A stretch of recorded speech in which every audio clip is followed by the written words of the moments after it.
विचारा गाथे अर्थ रुचिर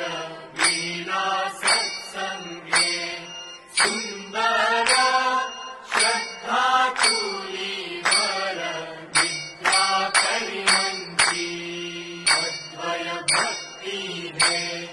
कुसुमाली अंबेवर अस्तरली अद्भुत बोध उशी लघुतूली